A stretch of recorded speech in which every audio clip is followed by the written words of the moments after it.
कुणाल कामराचं ह्याच्या अगोदर मी कसलाही शो बघितला नव्हता किंवा तशी काय ओळख पण नव्हती जी काय आपल्याला आपण जे बघतो ते टीव्हीवर.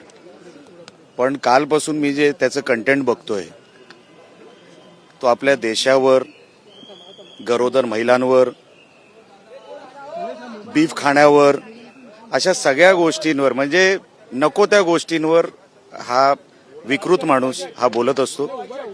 मला असं वाटतं की ही जी कीड आपण पाळतोय ना महाराष्ट्रामध्ये, ह्यांना कुठेतरी थांबवलं पाहिजे.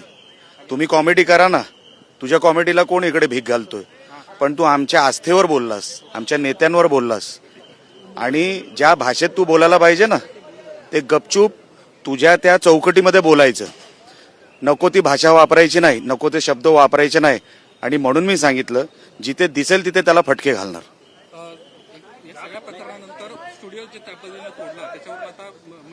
अहो त्याला देश सोडावं लागेल.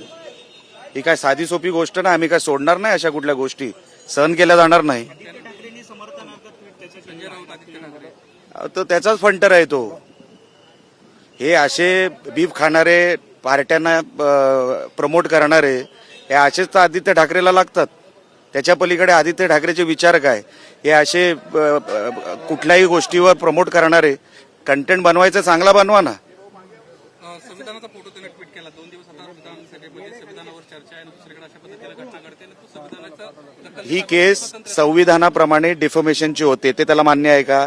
आणि त्याला आम्ही का उत्तर देऊ? त्यांनी पहिली माफी मागावी आणि त्याच्यावरती FIR जी काय त्याच्यावर केस होईल ते आम्ही आता पोलिसांकडे जे काय आम्ही मागणी करतो ती करतोय.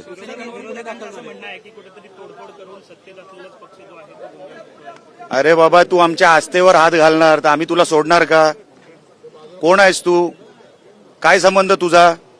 अच्छा, तू तुझ्या चौकटीत राहून कॉमेडी कर ना, तुला कोण नाही म्हणतंय. पण तू आमच्या आस्थेवर हात टाकलायस, लक्षात ठेव.